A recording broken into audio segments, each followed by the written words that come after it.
Welcome to the Takeoff Podcast, the go-to construction podcast for construction professionals seeking inspiration, education, or motivation for the next steps in their career. Each Monday, you'll be joined by me, Mick Donaghy, Managing Director of GEDON Executive Recruitment and a respected name from the industry. A construction leader, a business owner, or someone in the thick of the action. The whole premise of this podcast is for you to get something from it. An idea, a connection, a mentor, whatever it is, I hope you get it. And I hope you enjoy the show. Without further ado, let's get into it. Hi guys, welcome back to another episode of the Takeoff Podcast. Today on the Takeoff, we are joined by Colin Addley. Colin is currently the founder and president of Addmore Services. Originally from Ireland and now a proud US citizen, Colin brings over 5 decades of experience to the table. In terms of Colin's experience, Colin has worked in multiple different locations, including the UK, Australia, the Middle East, Africa, and now the US. Colin is the founder and president of Addmore Services, a business focused on helping contractors and consultancies scale their cost management teams through offshore support. Today, we're going to talk about the real cost of delivery, the outsourcing model versus traditional recruitment, and how to solve the skills gap without sacrificing. Colin has an in-depth level of experience, including quantity surveying, project management, and delivery, and has worked on some of the most incredible projects worldwide. And so I'm super grateful to have Colin on the show. Colin, do you mind giving us a little bit of an introduction to who you are, what you do? And I never feel like I could do it proper justice. Sure, yeah. Thank you very much for that introduction. Yes, I was educated in London and I went into quantity surveying at a young age. I went into a company where we did they do a 4-year where you're working and you're doing ONC, HNC, which is the Ordinary National Certificate in Construction, Higher National Certificate in Construction. Then I did the part 1, part 2 of MCIB. Then you do a professional interview, get the MCIB, which is Chartered Builder, which I've had since 1983. And then I did the RICS, Chartered Surveyor. So I'm MCIB, MRICS. And then I decided after working as a QS that I was actually enjoying the project management side. So I started moving into project management and hotels in London. And with the commercial background of a QS being a great founding for that, because you always look, even as a project manager, you're looking always at costs, change orders, and so on. So I had the opportunity to leave England after about 14 years of working, so about 29 years old, and I went to South Africa with Bovis. I was working there doing courtyard hotels as a senior project manager for them. I also got assigned to Sol Kersner's team for the Lost City in Botswana to oversee some finishing works there. And then I had the opportunity with Bovis to go and be on a project in Dubai in 1993 to do just some work for them, fitting out a few large stores in a shopping centre that they normally do in the UK, like Woolworths from South Africa, not the Woolworths from the UK. So I went out, I did those jobs for 12 weeks thinking I was going back, and I was actually going back to Cape Town to work on a large project for them in Adderley Street. But when I was there, I made a great connection with all the people from the general contractor, and they had just won a 327-bedroom hotel, 112 apartments, a health club, big shopping mall, and asked me to be the project director. As it was the time in South Africa when Mandela had just come out of prison, there was unrest and potential civil war. I decided to take it with my family, having 3 young kids at that point. So I moved there, thinking I'd be there for a 2-year contract, which we did the project, we built it. It was a great experience, but I ended up staying there 20 years actually at the end of the day, but I was traveling all over the world, because at the time when I first went there, we were outsourcing everything from furniture from Italy, fabrics from Spain and India, stone from Italy. It was not like it is now in Dubai. Now they have a lot of their own manufacturing plants in the region, not just in Dubai, also in Saudi, but it was all imported back then. And also we were recruiting non-stop. I was bringing in quantity surveyors from the UK for all of our projects, because there was anybody locally was brought in and engaged, and you're in a contract. So that's what I was doing there. I worked on the Burj Al Arab. I was the interior fit out project director for the 327 room hotel, a 202 all suite 7-star hotel, as they called it back then. I then I also did the we were doing super yacht interiors. We were doing high end work. We had our own joinery shop and everything, and we had about 2,500 workers in the factories and on site. So I got a chance to do Abramovich's yacht, which was the biggest yacht in the world at the time, called Motor Yacht Eclipse, and that was done in Hamburg. We made everything in Dubai and shipped everything to Germany and installed it. And we sent 250 Indian workers to install it in Germany. That was a logistical feat on its own, to be honest. Going through all of that, I wanted to, Dubai at that time wasn't. They've changed a lot now. You can retire there and you can have a house. At that time, that wasn't there. I'd been there 20 years and I wanted to start securing my future, so I decided to pursue an Australian citizenship, so under skills abilities. So I applied. I got a job as a senior quantity surveyor estimator in Australia on the Gold Coast, and I got my citizenship. And my boss at the time, who I'd been working for 15 years in Dubai, said to me, "Look, go there, get your passport, settle your family, but I want you to come back." So I did that, and when I was there, it was just before 2000, and I think it was 2008, that big recession. Just before that recession, Australia had really started slowing down. I mean, Gold Coast in Australia is a limited construction market anyway. It's not. I was on big projects, still on hotels, and there's not, you can count them on your one hand, the major hotel projects going on there. So I got the call. Actually, it was a good timing. He called me and said, "Look, will I go back?" And they were busy with the super yachts and busy with hotels, and he wanted me there as his commercial director to oversee all the monies and everything. So I went back after Australia, and then eventually I always wanted, as I was nearing more to the end of the career, decided I wanted to work in Asia, and I had the opportunity with Leighton Asia to work in Macau on the Wind Palace in Macau, which I worked for 2 years. I also set up a project management company for somebody else in Hong Kong, and they also asked me to work on the City of Dreams in Manila. When I finished with those jobs in Asia, they asked me would I go to America, to New York, to run a company that they had just purchased, which I agreed. I went there as a COO, and I went to Boston and did the Encore, which is a Wynn Hotel group as well. And then we worked in Hudson Yards in Manhattan. I spent 5 years in New York. Then I wanted to be near my own family who are in America. Most of my family still are in Ireland, but the family that are in America are in Vegas.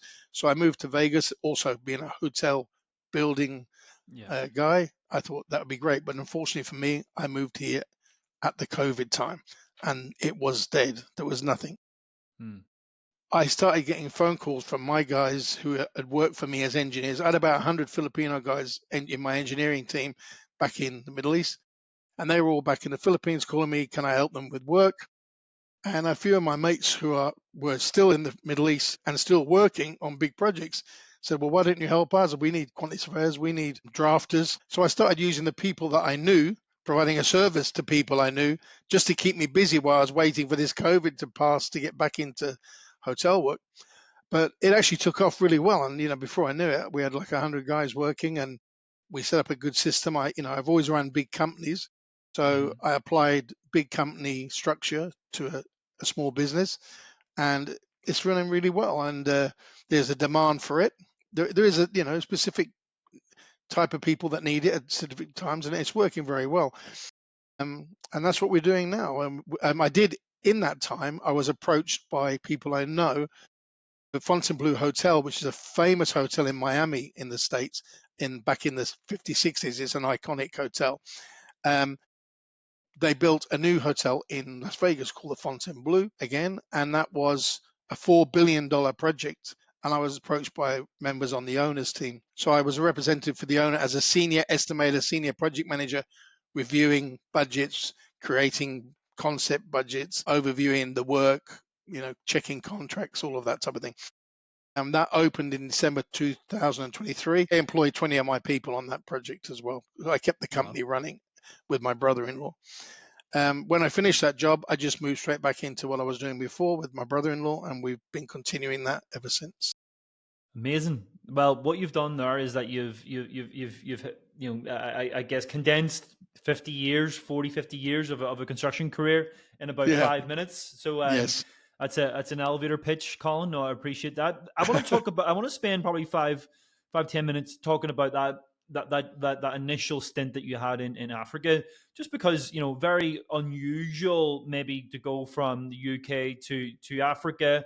Most people maybe look at, as you say, like the Middle East, or it may have been closer proximity, and whether that's the US. You talk to me. What was that like? In those times working in Africa. Was it South Africa specifically, or where was it? Yeah. I went actually. One of the main reasons why South Africa was the choice. Really, I wasn't even, to be honest. That would have been back in 1989. I wasn't really aware of Dubai, to be honest, and it wasn't Yeah, booming it like it wasn't is the now. thing. Yeah, It wasn't It wasn't on the radar. Of course, we didn't have the social media and all the stuff we have now, so you weren't aware of all the global projects. Like now, every job that's going on in the world. You just have to go on your LinkedIn. So, but my former wife was a Rhodesian.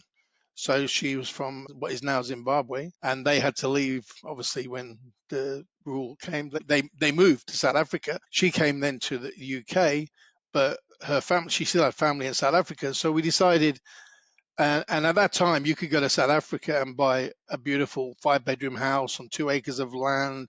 You can have your dream home for like a terraced house in London, and I was just tired of the cost of for what you get for your money in London. At that time, I could just get so much more, and with a young growing family and a swimming pool and a tennis courts, and it was tempting.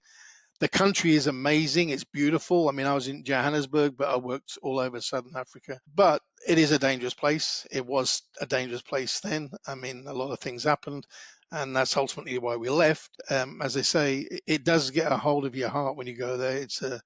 It's a gorgeous country. It's just a shame that it is risky. Even as a tourist, people ask me, "Hey, you lived in Joburg? Is it okay?" I said, "Yeah, I went over around Joburg all day, every day, but I never went anywhere without a gun, and I never went yeah, out after like 8 o'clock at night. yeah, And it's the only country I know that you can go through the traffic lights at speed, even if without they're on fear. red, because Yeah, if you stop, they're going to probably jump you. yeah. So it's a beautiful place, lots of opportunity, and there was lots of opportunities. And Bovis was a great company. And I thought, well, what an opportunity to go with somebody like Bovis, who are well structured on good projects. And they were doing the Courtyard Marriotts, which was a new chain back then in Africa. So I was involved from the concept, meeting all the interior designers internationally. And so it was exciting. I was a young guy. I was 29 years old.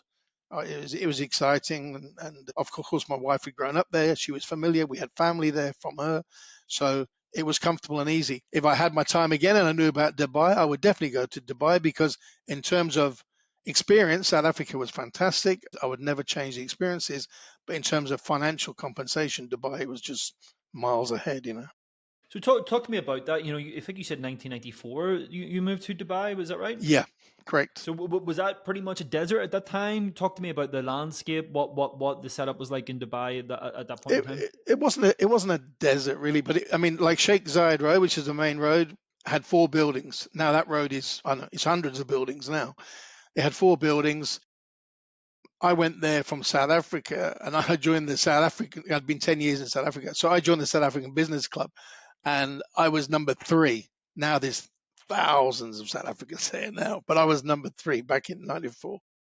And like Irish guys, I mean, I was there when they built what is now called the Irish Village. A guy called Colin McLaughlin from Galway, he set up Shannon Duty Free. He was taken over by the Sheikh to set up Dubai Duty Free, which is one of the best in the world now. And there's a lot of other Irish guys, senior Irish guys, were very prominent around the Sheikhs. The relationships with them, I think, with the horse racing, there was a lot of ownership of horses. And actually, where my family come from in County Clare, the 2 farms up from my dad's farm, that is a big horse training area, and it's full of Arabian horses and owned by sheikhs. I come from a very little village, and it's not unusual to see an Arab guy in full Arab costume there sometimes of the year, because they're going to Crazy. check on their horses.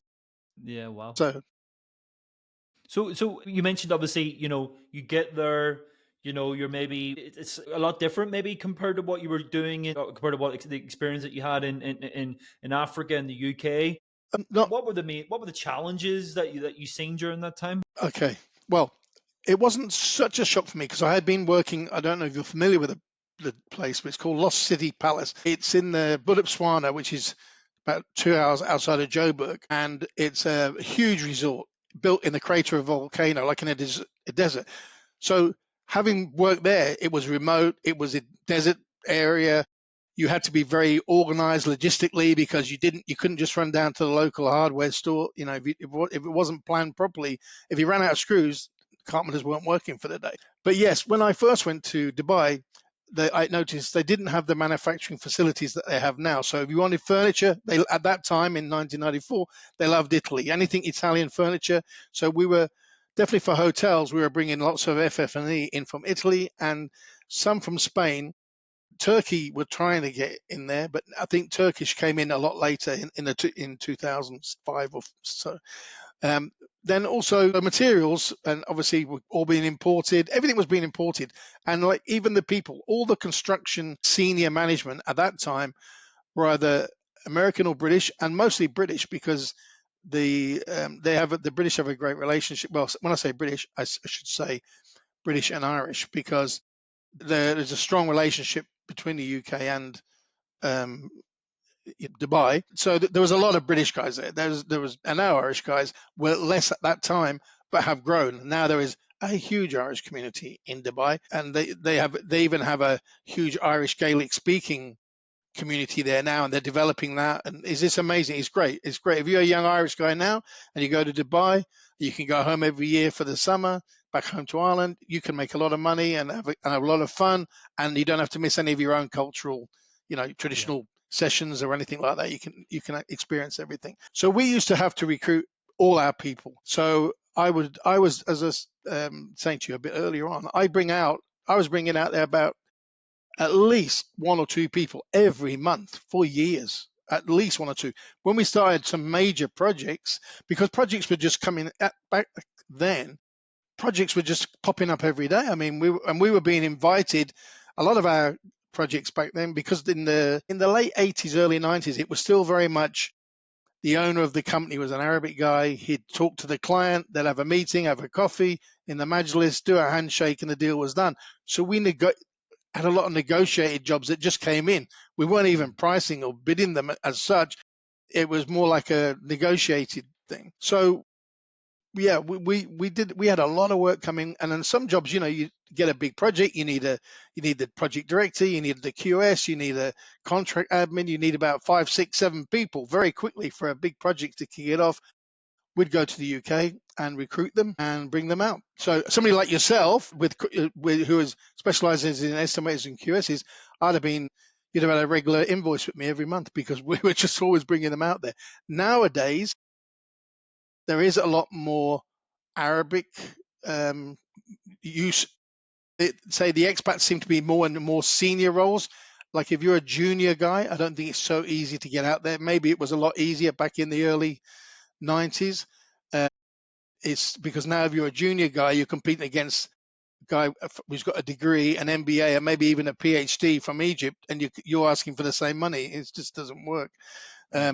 So senior roles, and they're like claim specialists. I mean, I did a lot of claims in my time over there. Unfortunately, by the nature of the Middle East, it is a bit claim orientated out there. You've got to be on top of your contracts. It's all FIDIC mainly. So we brought a lot of claims guys out there. We did use claims consultants, but brought claims guys. So there was a lot of recruitment. Mm-hmm. Outsourcing was more subcontractors, suppliers, vendors, that type of thing. It wasn't really all the people that were outsourced, if you could call it outsourcing, is more recruitment. They were employing people from India, like all the workers were from India, basically. And we'd go there. I'd go to India and interview 500 and back 100.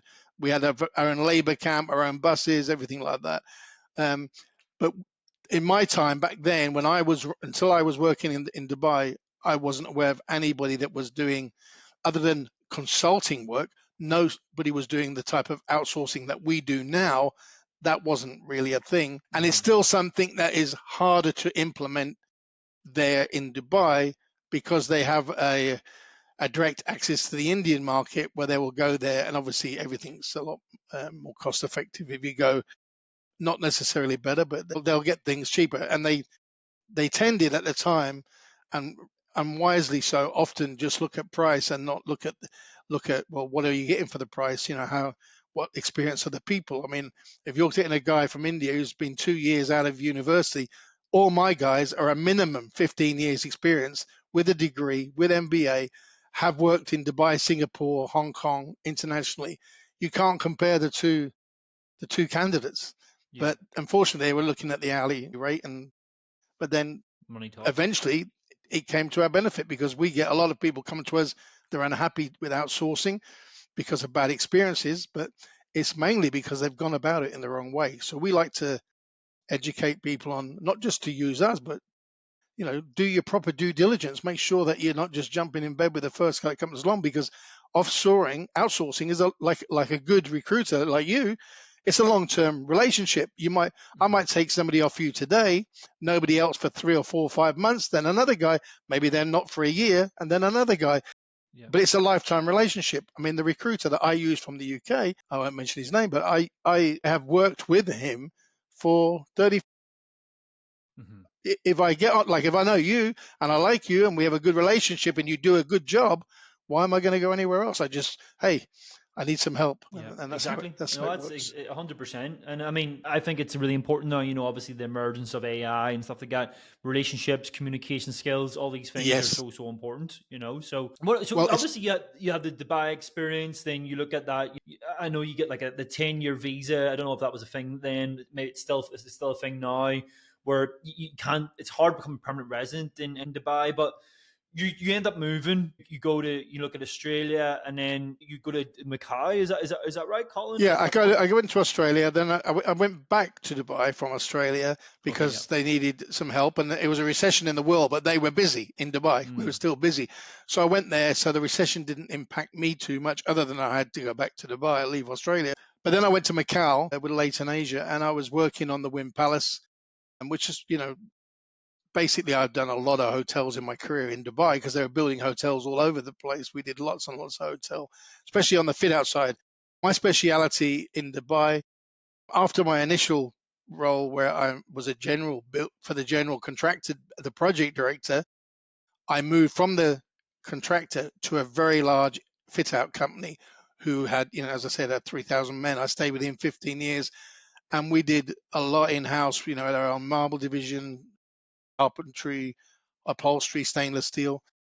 So that was my experience. So when I went to the Wynn Palace, another five-star hotel, the casino side was new to me because obviously in Dubai at that time they didn't have any casinos. Although now they're building the Wynn in Ras Al Khaimah, and I have about 30 guys working on that, doing engineering, drafting right now. So it's changing, and there's talk of building like another place, a mini Vegas in Dubai, where they're going to have all the major hotels from here will be going there. But when I was in Dubai, I did a lot of luxury resorts, but I didn't do any casinos. So my first real casino experience was in Macau. Then from there, They sent me to Manila to do the City of Dreams, which was four major hotels, a huge project as well. But that was at the end of the project. On that one, they were just for about a year. They wanted, get it across the line, and they needed some strong, experienced guys to push it through. So I was there, and I got very involved then with the final accounts and a lot of, because being a QS background, there was a lot of commercial work to do and claims, and I did all that, and we settled everything. They were happy. I had set up in parallel. They had asked me to set up a project management company for them in Hong Kong, and I recruited all the guys from actually UK, and I set that up. I'd always wanted to work in Hong Kong, so that was a great experience. So at one point, I was just moving from between Hong Kong, Macau, and the Philippines on a regular basis. Did that for about 5 years, and then they asked me to come to the States. So I decided, okay, that wasn't on my original plan at that stage in my career. I was going to go back to Australia actually after Asia. The idea was to go back to Australia, but I thought it was a great opportunity. COO of a big company in Manhattan. I love New York. I've got family in New York from Ireland. My dad's relatives are there. So I went there, set up a company. They had no QSs in the company. I brought in 5 QSs from a Irish recruitment company at that time. I went to Dublin, interviewed them all, took them all back to New York with me. Actually, all of them, since I left the company, moved to Vegas, they've all gone back to Dublin, and then they've moved out again. They all work for a company called Linesight now. Yeah, yeah. You'll be familiar with them. So they all went back to Linesight, but they were all really good QSs, and they got a lot of good experience with me. I love to mentor the young QSs because it's good to pass on your knowledge, and there's things that you can't get from a book that from experience, and I've got a variety of experiences and internationally, and just can give a few tips and a bit of guidance to some of the younger guys to help them along the way in their career, and I enjoy to do that. So obviously, I'm looking at this. So the big guys listening to this, guys and girls are going, "Wow!" He's worked in some of the most amazing locations worldwide on some incredible projects. Do you have any favorites? Any of them that went, that was Yeah, a I great do. time? I have two, to be honest. Well, I have three. There's three projects that are strong in my mind. One is the Burj Al Arab because we were building like the Eiffel Tower of Paris, the Big Ben of England. It was the iconic symbol of the country, which has it become. If you see the Burj Al Arab logo now, you know it's Dubai. So we knew we were doing something special, and there was a huge panic to open it by the year 2000. So that was a important job in my career, and I really enjoyed it, and it was a great team of people. I would say the next really great job was doing the biggest super yacht in the world. I mean, just for the quality of the materials and the precision and the accuracy. Every screw has to be vertically aligned, and there's no blemish allowed anywhere. It's perfection of veneer, perfection of leather. It was a really great experience for me. I really enjoyed that. Having done a lot of high end palaces, I mean, I've done a lot of palaces in the Middle East for one man that are $1 billion project, just his house. I mean, but it's not a house; it's like a mini resort, to be honest. And then when I came to America, I would say my most recent major project here was I always wanted to work in Las Vegas on the Strip. Being a hotel builder and had worked all over the world, it was Vegas is the home of the big hotels. So the hotel I worked on was the Fontainebleau in Las Vegas, which we delivered in 2023. And I was approached by people I knew, and I got a job as a senior estimator, senior project manager for the owner's rep, as an owner's rep directly for the owner from Miami. And that was an amazing project. It's good, excellent quality, but just the scale. I mean, it was a 4,000 room hotel. There's 127 elevators in the building, 27 escalators, two of them the second largest in the world. So some of the port cachet was like a $35 million job on its own. It's just 38 F&B restaurants throughout the premises. So for scale, I'd never worked on anything as big as that project. $4 billion and built in 2.5 years. All union labor here in Vegas. I mean, that's a record build. 2.5 years for that size of project. It's amazing. So to be part of that, see how it's done, understand, it really immersed me into the local market in Vegas. I know a lot of people here because of that, because everybody in town, every joinery company in town was on the job because there was so much work to do. No one company could do everything. Every marble company was on the job, which has been a great help to me. I do a lot of work for a lot of those companies now, outsourcing work, because they know me, and I do shop drawings for marble companies, especially, and millwork. Those are specialist drawings we do. But we've moved more now into providing remote offshore teams. So if you're not, we can actually do the drawings or the estimating, or we can provide you the people and create your own team. So it's two business models. Incredible, amazing. So obviously, you talk. So Africa, you had that experience. You had the Middle Eastern experience. You had the Macau Asian experience. As a professional, how do you acclimatize to each environment? You've got different, cultures. You got different, Yeah. laws. You've got different, Yes. Well, religions. Talk to yes. me about that. Well, that's very interesting. When I went to South Africa, actually it was easy. I was working in Bovis, so I was working with the Bovis system, which I knew, and it was all very based on the British UK. Actually, Johannesburg at that time, I would say Johannesburg, surprisingly, it was way better than when I went to Dubai in terms of organization. They were very structured, very on the British system, even like probably the older British system. Everything was very methodical and professional. I was very impressed in Johannesburg. Now, I'm not talking working outside in a provincial area. I'm talking in the major capital of the country, but it was impressive and it was easy for me to adapt. Culturally wise, mostly Christian, and there was no real religious issues there. Obviously, there was political stuff going on because of the apartheid. When I went there, it was still apartheid and it was ending the apartheid. There was a lot of unrest with that. But apart from that, I found it very easy to fit in. Plus, I had family there who were giving me this is a lot of the biggest thing I've had in all these places. They all speak the English speaking, but the jargon is different. Like robot is a traffic light is a robot. A roundabout is a circle. You get used to all these little tweaks. Then when I went to Dubai, now that was a cultural shock because Friday was the only day off and we had to work Sundays. I'm a Roman Catholic. I found it really tough having spent my whole life, I go to church on Sunday to have to work all day and try to go to church. There's only one church in the place because they're not full of churches, they're full of mosques. And then you'd be so crowded or you couldn't even get in. It made it very difficult. That was an unpleasant part for me. I never, ever enjoyed going to work on a Sunday. I never adjusted to a 6-day week. It was a 6-day, all the time I was there, I worked 6 days a week, 12 hours a day. It was, they got their money's worth from you, that's for sure. I think things have changed a lot there in the work hours, and now I think it's a normal weekend there now, Saturday and Sunday. But I was unfortunately there for the 6-day weeks, and I only day I got off on Friday.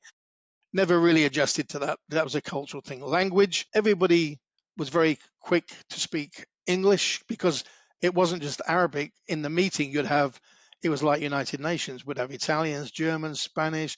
There was so many different nationalities on a project site in a meeting.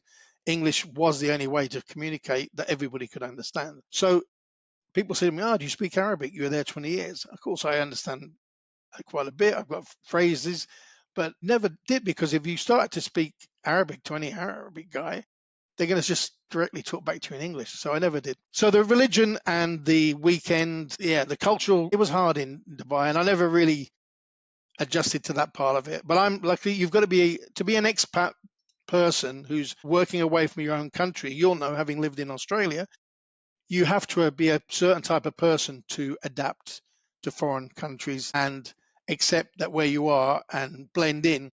And then obviously outside of work, I very much was involved with the Irish community, Irish clubs, and I used to go up and watch the GAA football, and so I still kept my own cultural interest, the things Heritage, that I yeah. like. I was a big rugby guy. I played rugby till I was 42. Actually, my last game in Dubai was over there, in the Dubai Sevens for the veterans. So yeah, then going to Asia, that was another real. I didn't expect. Hong Kong is not so much a cultural shock because it's heavily influenced by the UK. Expats, yeah.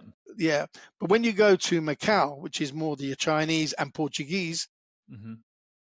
the things like handing, like I remember going to a meeting once, and it was when you have a big meeting with 20 people, and the guys at the end of the table, and you first get in, unless you go around and hand your card to everybody. So I actually flicked the card across the table to the guy, and the Chinese guy, he was so insulted. And I realized that you've got to hand the card to the person with your two hands like that. Otherwise, it's a huge insult. So that's just a cultural thing. I never repeated it. And even when I worked in Germany, to be honest, doing the super yachts, working with Germans, their sense of humor, and like I've got the Irish sort of sense of humor, which can be a bit dry and a bit sarcastic, Yeah. and sometimes it didn't really line up. So you have to adjust yourself. You have to be a chameleon to blend in. And in terms of the codes and the laws, I found Australia a bit hard to adjust to at first because everyone says Australia is so laid back and the people don't work hard. But I found it quite a hard working environment where I was working on the big hotels. But I found the tradespeople pretty hard to deal with. They were not very respectful of management, which I never had for 20 years in Dubai. Workers are very respectful to the management. Even in Asia, very respectful to the management. Even here in the New York, when I was working with the union guys, respectful. But the Aussie tradies, I'd see a guy in a bath grouting a wall, the tiles, and he's got his big boots on. It's straight on the bath, no protection. I say, get out of the bath, mate. And it just gave me a whole lot of abuse. So I did have a bit of adjustment to Australia, but then you adjust and then you deal with them accordingly. And You You respond find out. accordingly and you deal with it. But yeah, culturally, you have to be, if you're going to go to another country, do your research and hopefully find somebody who lives there who becomes a bit friendly with, get into some clubs where other people have been living there for a while and they share knowledge and information. So the first thing you should do, like if you're Irish and you go to Dubai, get into the Irish club, and then the guys there they'll all start filling in. Watch out for this, don't do this, go here, don't go there. So it doesn't take long, but you're right. Culturally, it's not to be ignored. Otherwise, you won't fit in, and that's not good. Yeah, no, having lived in New Zealand and Australia, I find that there's actually a bit of a blueprint. When you go to another country, as I said, as you mentioned, getting involved in those in the likes of a GAA club, or whatever it might be, those things will help settle you in a big way. Yes, a big way, a big way. In order, you worked on amazing projects, that are mega construction projects. What country do you feel is allows you to build at scale quickest? Is it the likes of the Dubai's, or the Macaus of the world that have access maybe to cheaper labor pools, or what do you see as being the most Well, what I would say, having been around now, Dubai, they can build quickly in Dubai. There's no doubt about that. But there was, for many years, always a question on quality. Were they putting in the right rebar? Was everything being fitted? Were they doing the right holes and inspections? Um, so I would say yes, it is quick. Yes, they can build fast in Dubai. But for me, to build a $4 billion hotel casino, 4,000 rooms in 2.5 years in America, that was impressive to me. I don't think we could have done it in 2.5 years in Dubai because the level of quality of the finishing and everything else, I don't think so. Surprisingly enough, everyone talks about union labor and everyone thinks, oh, it's going to be slow or whatever. But in Vegas in particular, they've had years of working on major projects, and they're very skilled people. And also, if you go to Vegas, it's a bit scary, really. I would say on the Fontainebleau, the average worker, his age was 50. So that means the youngsters are just not in the trade. Because even normally you'd see like an older plasterer with a few young guys, but no, the whole gang would be older guys. But what was interesting on that job, I'd never thought I'd see it in my life, was they use robotic setting out on the floor. They use like a vacuum cleaner thing to put it on the floor. You put your CAD drawings into it, soft upload them, and it sets out the whole floor for the dry lining. Amazing. And then we had robot plasterers. I mean, I thought these things were just like gimmicky, but they actually, because we had areas of really long walls, which were just straight lines, it lent itself in areas to do that. And they did it, and it was amazing to see it. So technology is coming along, things will change. Even outsourcing with AI is going to change because a lot of these things where people are now using, we're not really into the virtual assistant type role anyway. We're more into specialists, architects, engineers, cost estimators, that type of thing. But it is going to change. The industry is changing. I don't think a QS will be replaced. I think the tools he uses will change a lot, and what he does, like setting up things and guiding it, he will still be involved. But like for taking off quantities, I mean, already there's a lot of software. It makes taking off a way a lot easier than it used to be when I was a junior. Interesting. That's incredible. I never really thought the US would be maybe that far ahead, in terms of, the productivity, or certainly that specific project anyway that you mentioned. Yeah, well, I'm surprised. I was surprised because I know they do a lot of timber, like here in Vegas. Most of the houses here are timber, and they fly up. I mean, they can put a house up here. I had my house built here, which is built in it's a 5 bedroom, it's a fairly large house. It was built in 5.5 months, which is pretty quick going, and good. I mean, I'm talking good quality finishing, everything, and proper inspections. I think in Dubai they build quickly. There are very good builders in Dubai, but there are still builders in Dubai. I used to work as in Dubai for about 2 years. I was the vice president of a company called DAMAC, which you may have heard of. Yeah, yeah, They're one of massive. the largest companies in the region. I was in charge of all the interior design and fit out for the design. For the design, we would, and I had the estimators, quantity surveyors with me. We would price the designs. We would set the budgets. Then we would do the design. We would ensure it was within the budget. Then I would pass it to the team, and my fit out guys would supervise it and make sure we got the quality on the jobs. I did that for 2 years for DeMac.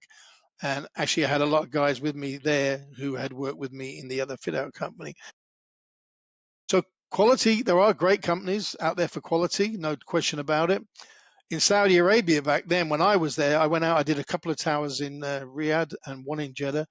And I would say the workforce there, the workforce is the same, coming basically from India, but they do have some India and Pakistan basically the workforce. But it was much, much more Egyptian, Jordanian, and Saudi management. And I don't know if it's, I don't want to say because they didn't have as much expat management, the jobs weren't as good. But when I was there, I saw some really shoddy work going on. Mm. I think now they've got, I think every major international company in the UK, Ireland, everywhere, I think they're now in Saudi Arabia, and Yeah. they've encouraged everyone. They want everyone to have an office there to be getting the business there. I've got a couple of guys full time who drafting full time for one of the large joinery companies there. Does a lot of hotel fit outs. So they've got two of my guys full time just doing shop work drawings for them. But that's the only job I have myself in Saudi Arabia now. I have a friend of mine who's a stone supplier, and he is providing a lot of stone projects in Saudi. It is a market. I mean, it's just amazing the scale. I went there with this friend of mine who's doing the stone work because I do a lot of his drawings. And when I was there, I was amazed at the scale of some of these projects. I mean, one of the projects we went to has 60,000 buildings is in one project. So it's just like beyond what your mind can think what they're doing over there, really. And some of the amazing hotels that's going on. So it's definitely a place where somebody like yourself recruiting, but they need QSs, they need estimators, they need everything over there, and they do need it. Dubai is also busy now, but Dubai is well established. It's I would say it's not so easy to break into that one, but Saudi Arabia definitely there's a huge market right now. So to looking at that broader overview of the outsourced model, Colin. So talk to me. What is it? How does it benefit companies? How do you go about finding companies to partner with? So talk Yeah. to me about that. Okay. So we have outsourcing is means a lot of things to a lot of people, the title. So we define ours as two models. We call outsourcing where we provide the service. So as an easy example, you're building let's say a commercial building and you want to estimate. You can give me the drawings. I will evaluate the drawings. I will give you a fixed price with deliverable milestones for the different stages. You accept the price. We go into contract. I go away, I do the work, and I deliver it to you. And I'm paid on deliverables and on quality of performance, right? That's outsourcing. So it's a service. We do the service. The other part of our company, that model that we do, is offshoring. You haven't got the capacity in-house to do the estimates that you're getting. You can't find the skills like certain places here in America, like in the Midwest, there's not an abundance of skilled people for what we need. Estimators in particular is a big shortage of skilled estimators, experienced estimators. So maybe you don't need to have a lot more estimators full time, but you've got three big projects coming up and you need help.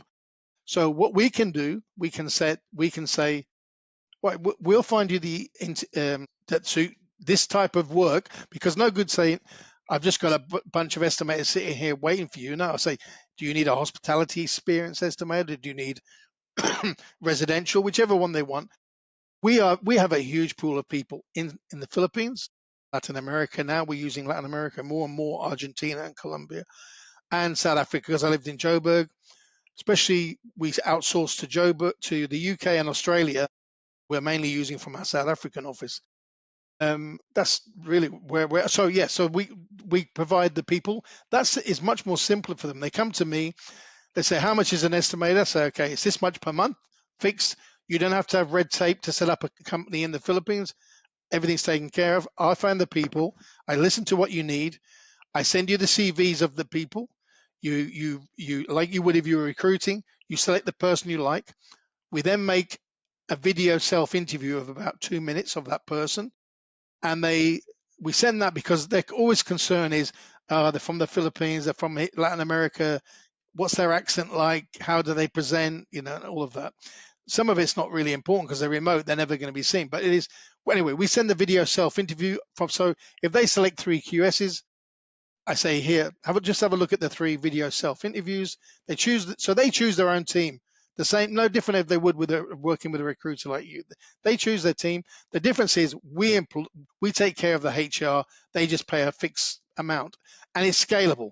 They don't have to buy computers. They don't have to buy software. They don't have to make a car park space for the guy and all the HR stuff. HR in America, particularly like when I was working in New York, is complex. Yeah. It's not just hire a guy and fire, even though it's a hire and fire state, it's not that easy. You can end up, everybody in America, I learned very early on talking about culture, Suing each other. everybody has a lawyer in their pocket. Now, I'd never, in all my life, I've worked in all these countries, I never had my personal lawyer that ready for anything that would pop up. I never even crossed my mind until you need a lawyer for something, then you'd go and look for a guy. They have lawyers. This is my lawyer. So you have to be very careful hiring and firing in New York, especially if you're thinking you want a guy for 3 months or 6 months. Even if you make project contracts, you've got to follow it very strictly because it's all in the favor of the candidate, never of the employer, unfortunately. Yeah. And especially in the Philippines, it's a nightmare. So yeah, I hope that answered that question. No, that's a great response. In terms of the roles, obviously you're not looking at site supervisors, project managers. It's mostly those positions where you talk about drafting, you talk about measurement, estimating.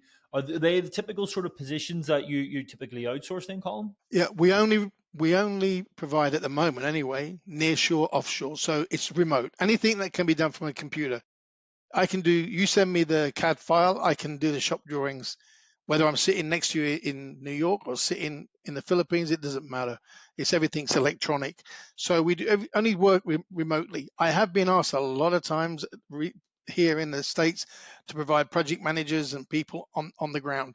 I don't do it. The only time I've got anybody on the ground is in China. In China, I've got a small team of about 4 guys that are inspectors. There's an English guy who retired there who worked with me in Dubai in hotels, and he's married to a Chinese lady. He runs a team of 3 Chinese inspectors for me, and we provide inspections. If you're buying a lot of furniture for a hotel in China or marble or whatever, my guys will go and inspect it for you. They live there, they're based there, and they're all trained in good QA/QC process.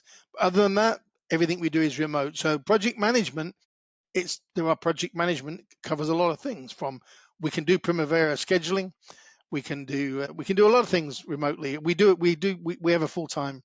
We have 3 guys at the moment, only full time planning, but that's something I think people should utilize more. Having worked in a lot of companies, people they don't use planning correctly. Like they don't load their resources in it. They just do a schedule and then that's it, and then they never really update it and they don't follow it. It's a big mistake in running um, a very important. Like when I did that big $4 billion project here, we had meetings on the program all the time. We're changing and updating the schedules regularly to make sure we're tracking everything, not just on site but offshore. What's being manufactured overseas? Is it on the sea? Is it in a warehouse? Is it being assembled? When will it be delivered to site? If you're not, you know, as my dad used to say to me, fail to plan to fail. And I believe in that, Randy, especially when you've worked in some logistically challenging places like I did in Botswana and even in Dubai in the early days. You need to be organized, and any good project manager organization should be a key part of his skill set, really. So in terms of jurisdictions that you have people or projects that you'll partner with, so is there a limitation around that, Colin, in terms of, if there's New Zealand, we'll have listeners from New Zealand, the UK, Ireland, Australia, Middle East. Okay. What are the limitations there? Well, there's no limitation really, but I made a mistake when I started. This saying we're global, that's fine. But like we charge in US dollars. So if I'm working in Australia, we're not as cheap actually in Australia because by the time you convert US dollars to Australian dollars, you know, Aussies are underpaid in my book. The Aussie QSs and estimators are underpaid. I mean, I wouldn't go back. Even now, I see some of the jobs they offer in Australia for senior guys, I wouldn't take the job. I'd rather go and sit on the beach. So we found that New Zealand, I don't want to work anyway because I just feel it's like New Zealand for me. I mean, I've been to Auckland many times. I've got good mates there, but I always say to them, Auckland's like the Brisbane in 1970, and it's still in 1970. It didn't get out. It didn't manage to move along with the rest of the world so far, and Tasmania's even worse. But so I do work in Sydney. I've got some QSs full time. I've had them with one big company in Sydney. I've got several of my QSs, and they're like on a full time thing virtually with them. Sydney, I will look to market more because my son is in Australia. He's 38, and we're talking about maybe opening an offshore branch, which he would market and run. But it is a bit harder there because of the US dollar conversion with the US dollar at the moment, anyway. Whereas if you go to the Middle East, again, the US, the problem is not the conversion. They've got this cheap mindset of Indian. They've got this benchmark of Indian salaries and stuff. And again, we're not going to work for that. So I tend to offer our service for the more skilled, the more specialist, the more hard to find people. We're not competing with the just general Joes if we work in the Middle East. We're looking for the more senior type guys. Here in America, there's a lot of small to medium-sized companies that just doesn't have the ability to carry an overhead all year for the projects they get. So they can come to me. I mean, I've got several small companies. They'll come to me, have maybe 6 guys work for them for 3 months, really busy, and then they've done the drawings, and now they're going to go into the build stage, and they don't need anybody for another maybe 4 months, and then they'll come back to me.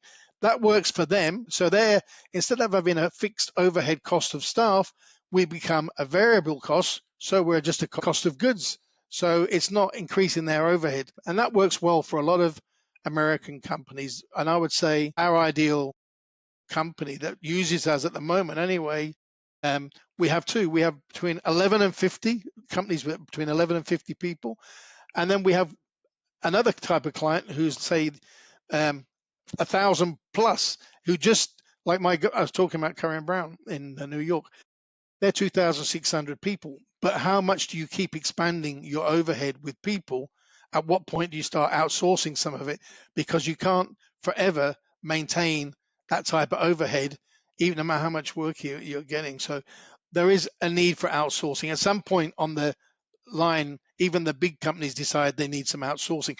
And sometimes it's for skill sets because like we do a lot of BIM architect, we do Revit drawings, we've got BIM coordinators, BIM managers. There's a lot of interior designers and architects who are not really specialists in BIM at all. They don't really know how to deal with it. If they come across a project that they don't want to lose the job, well, we can do that for them. They can just outsource that work to us. We can put a team for them. And the way we work, we say we can do it 2 ways. I have my own architectural job captains. I can manage the team for you. Give us the work, we'll manage it, and we'll give it to you. Or you have one of the team that we set up for you, like a team leader, and you have your guy in your company, and you maintain good, effective communication, and you manage them. You tell them what you want. You tell them, do this drawing, do that drawing. You control it, and then you're responsible for the output because you're the guy you're providing the information, and you're monitoring the output, not us. And you have a choice. And obviously that's a bit cheaper because you don't have to have one of my job captains on board. But we recommend that if you're going to have 10 people or more from us, which some people, I've got one company with 40 guys from me right now, and we suggest for every 10 people that you have a team leader, at least a team leader. And when you go above 2 projects, when you go above 20 people, 2 team leaders, I think you need a job captain as well, because somebody has to delegate the work to the team leaders who are very, very busy monitoring the 10 guys below them. So it all depends how you want to structure it. But the thing is, we listen to what they want. We provide what they want. Obviously, we wouldn't do anything that we thought was not best practice. We work to best practices, and our promise is quality, value, and trust. Now, in comparison to recruitment, like what you're providing, we wouldn't recommend anyone like your main estimator or your senior estimator or your head MEP guy or your head structural estimator. Don't outsource those guys. They need local knowledge. They need cultural knowledge in-house. They need to go to you and get people from an experienced company like your company, and you take care of that. What we feel best at is support services. So we can give them the people who are going to do the taking off, sending out the bids, the more junior work. It's important because we can look through drawings, we can spot RFIs for them during the, sending out the bids. So we can be doing work that's saving a guy that in New York, for example, is going to cost you $180,000 to $225,000 a year. You can be doing that with a guy from me for $45,000 a year. Yeah. It's just a no-brainer, really.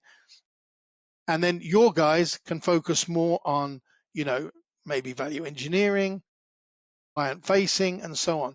So I think it's a blend for most companies. It's a blend of traditional recruitment. If they can't, either traditional recruitment from a company like you, then supplemented by a company like us for the outsourcing, for the Yeah. for the muscle, for the manpower, really. And some of the companies have come to us, and it is a service we offer, but it's not used too much at the moment, where they want to hire the people themselves, but they don't have the capacity in-house in their HR team. So they ask us, can we create basically an offshore team, which is an extension of their HR?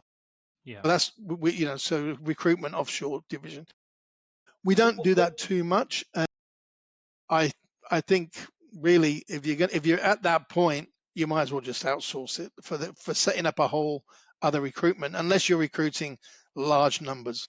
Yeah, I can see that if you're, have a mega project and you need absolute, volume of people. In terms of quality, how do you, I guess, assess the skill of those you're Good. engaging with, Colin? Yeah, very good question. So when we started this, obviously I've been running big companies for lots of years, interviewing and testing a lot of people.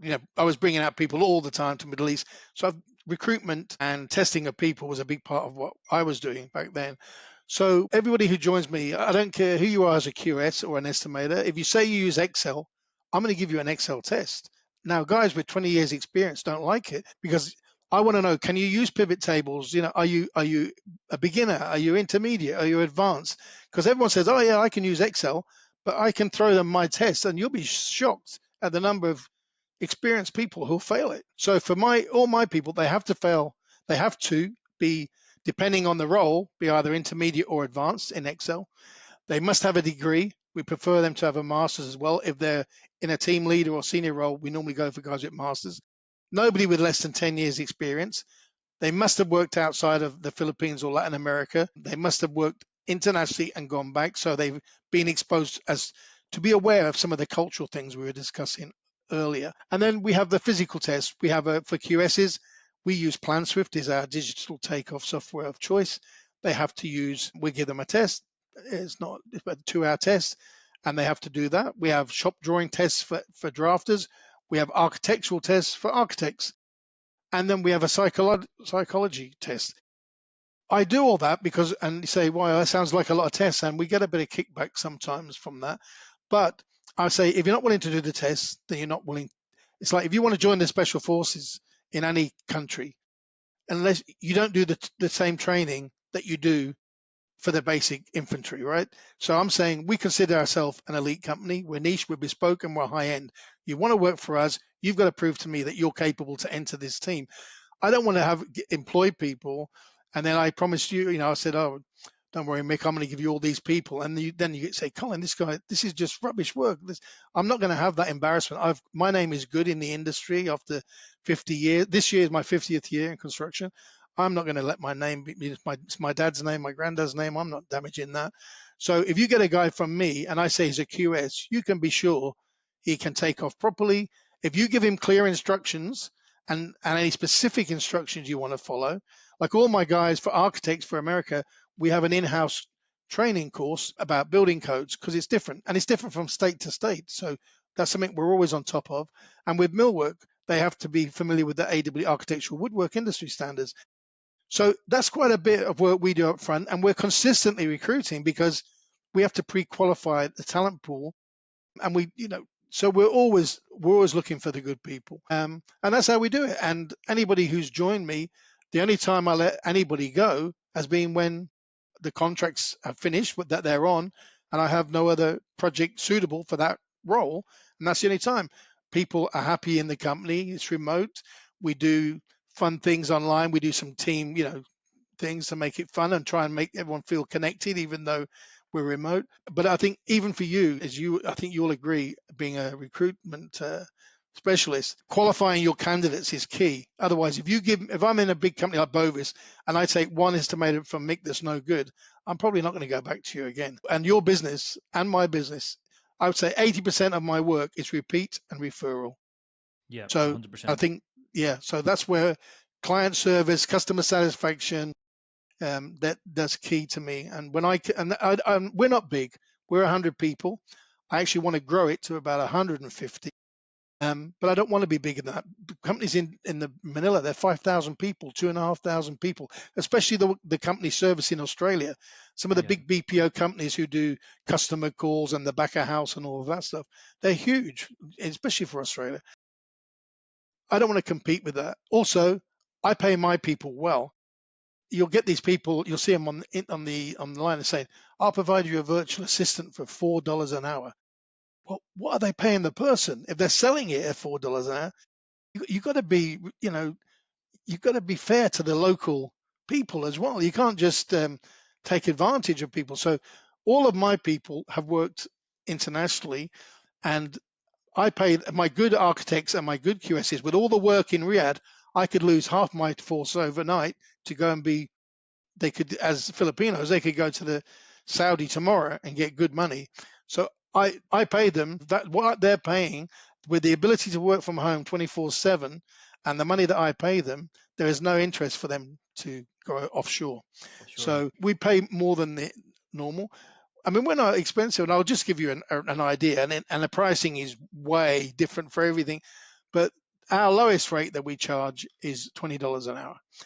Now you'll find Indian companies offering 10, 12, 15, 18, $20 an hour because of what I just explained to you about the testing. You're getting in the top 5% of the Philippines of the candidates that are available. That's all I'm looking to take. I'm not employing anybody that doesn't get in that bracket. Mm. And if you look in New York, when I was in New York, if I was hiring a drafter for a stone company in New York, we were paying $60 an hour. Well, if I can give you a guy with the same skill set or better for a third of the price, as a businessman, why wouldn't you? Absolutely. Economically, it makes a lot of sense, and commercially makes sense. And we're in a different world. Since probably over the last 5 years with COVID and Yes. everything else. We're it's a small world, and I've got people who work for my business that are based in the Philippines and Colombia. So I understand the benefits of it. What keeps driving you, Colin? You mentioned 50 years in the industry. What keeps you? What's keeping you What's keeping me at moving? it? Yeah. Well, it's not just about money at this age. If I haven't made my money by now, I'm probably in trouble. But um, I enjoy what I do. Having run companies of 3,500 people, to run a little business of 100 people is not that difficult.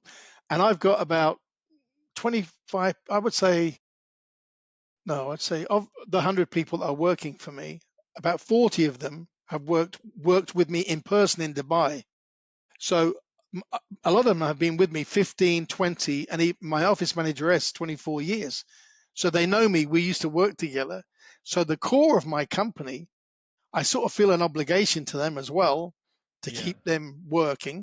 yeah, I also got remarried about 10 years ago, and I've got 4 big children and 3 grandchildren. I say big, I mean I'm talking 41, 38, 35. But I've got 2 little girls. I've got a 9-year-old and a 7-year-old. And I'm not just working because I've got 2 young kids. I mean, I enjoy to work from home because I can be near them. I'm very involved in their lives. When my other kids were little, I was traveling all over the world. I was rarely at home. I was on working on site 6 days a week, long hours, and I was traveling all over the world, sourcing materials and that type of thing.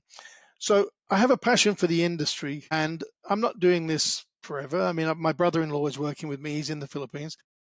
Probably want to do it for at least another 4 or 5 years. And while I'm well and able to do it, I'm not a guy.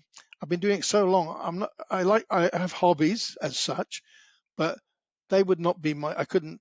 I like to be busy, and I've got a lot of knowledge, and I just feel if I was just to stop tomorrow, what a waste, all that knowledge. I want to try and, so maybe in 4 or 5 years, I might sell the company or do a company, my employee buyout. I don't know what will happen in the end. But for the time being, I'm enjoying it. All the time I'm enjoying it and we're making a profit from it, then all well and good. If there's anyone that wants to, sort of finalizing the show, rounding things up, great episode, Colin. Loved your story.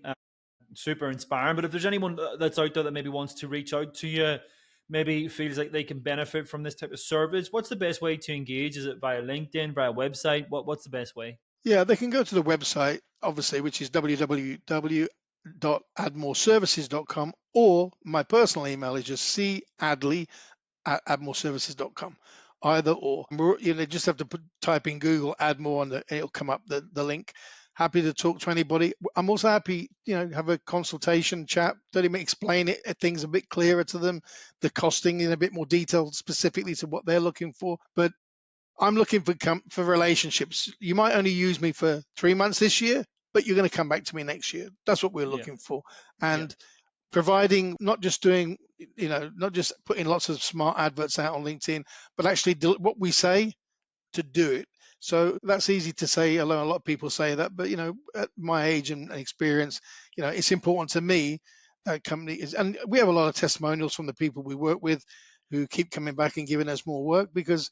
And also it's not all about every single dollar. If there's a change order and it's something small, it's like it takes us 3-4 hours to fix something.